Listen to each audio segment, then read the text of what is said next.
Assalamualaikum warahmatullahi wabarakatuh. Selamat datang kembali di channel Hidayah Muslim.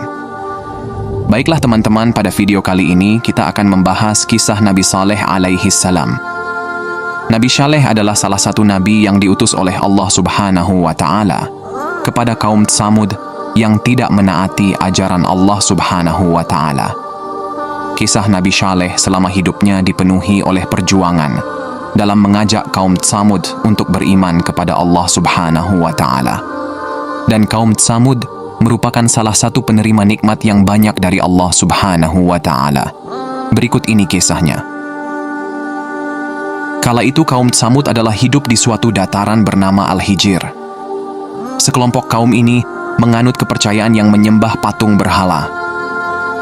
Ridwan Abdullah Sani melalui bukunya yang berjudul Hikmah Kisah Nabi dan Rasul menjelaskan bahwa kaum Tsamud menempati daerah yang letaknya antara Hijaz dan Syam, daerah antara barat Laut Arab Saudi dan daerah Palestina, Suriah, Yordania, dan Lebanon. Sebelum dikuasai kaum Tsamud, daerah tersebut sempat diduduki suku Ad yang merupakan leluhur mereka. Kaum Ad adalah salah satu kaum yang disebutkan dalam Al-Quran. Mereka termasuk dalam suku kuno yang pernah mendiami wilayah Yaman. Kaum Ad memiliki tubuh yang besar dan kuat serta hidup dengan kaya. Allah Subhanahu wa Ta'ala mengutus Nabi Saleh alaihi salam untuk mengajak kaum Tsamud ke jalan yang benar. Sang Nabi juga tak henti-hentinya mengingatkan rahmat yang mereka miliki adalah hasil pemberian Allah Subhanahu wa Ta'ala. Kaum Tsamud dianugerahi kekayaan alam yang luar biasa. Sayangnya, hal tersebut tidak menjadikan mereka bersyukur dan beriman kepada Allah Subhanahu wa Ta'ala. Dakwah ajakan Nabi Saleh alaihi salam kepada kaum Tsamud untuk beriman kepada Allah Subhanahu wa Ta'ala dijelaskan dalam surat Hud ayat 61. Artinya, kepada kaum Tsamud, kami utus saudara mereka Saleh. Dia berkata, wahai kaumku, sembahlah Allah sekali-kali, tidak ada Tuhan bagimu selain Dia. Dia telah menciptakanmu dari bumi, tanah, dan menjadikanmu pemakmurnya. Oleh karena itu, mohonlah ampunan kepadanya, kemudian bertobatlah kepadanya. Sesungguhnya Tuhanku sangat dekat lagi, maha memperkenankan doa hambanya. Sedangkan gaya hidup kaum Tsamud senang berfoya-foya, mabuk-mabukan, berzina dan tak segan melakukan tindak kejahatan. Meski demikian, ajakan Nabi Saleh alaihi salam tidak dihiraukan. Kaum Tsamud justru marah dan berkata, hai Saleh, sesungguhnya kamu sebelum ini adalah seorang di antara kami yang kami harapkan. Apakah kamu melarang kami untuk menyembah apa yang disembah oleh nenek moyang kami?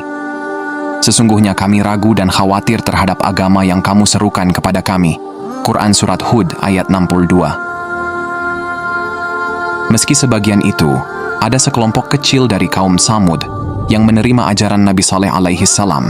Sebagian besar penduduk yang memiliki kekayaan berlimpah dan kedudukan tinggi justru bersikeras menolak ajakan Nabi Saleh alaihi salam. Tapi Nabi Saleh alaihi salam tidak patah semangat dan terus berjuang. Ia lantas memohon kepada Allah Subhanahu wa Ta'ala untuk memberikannya mukjizat agar kaum Tsamud percaya dan bertobat.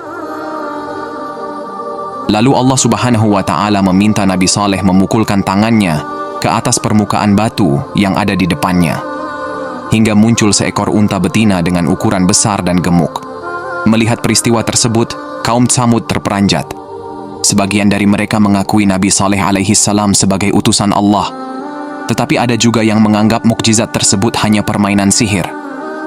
Nabi Saleh alaihi salam mengizinkan warga kaum Tsamud untuk memerah dan meminum susu dari unta betina tersebut. Sayangnya, ada beberapa warga yang khawatir akan keberadaan unta itu karena meminum banyak air dari sumber air kaum Tsamud. Lantas, dua pemuda kaum Tsamud yang bernama Mushadda bin Muharrij dan Gudar bin Salif membunuh unta betina tersebut.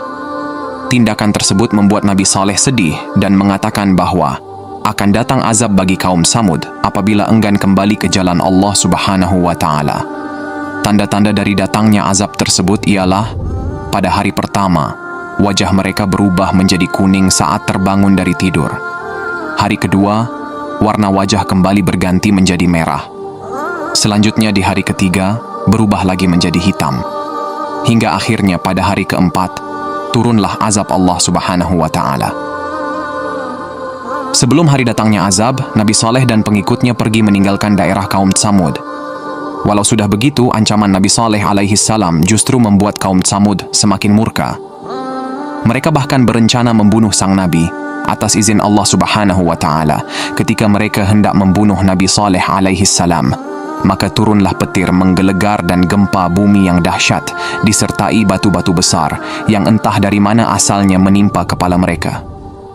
Na'udzubillah min zalik. Inilah kisah kaum Tsamud yang tidak mau beriman kepada Allah Subhanahu wa Ta'ala.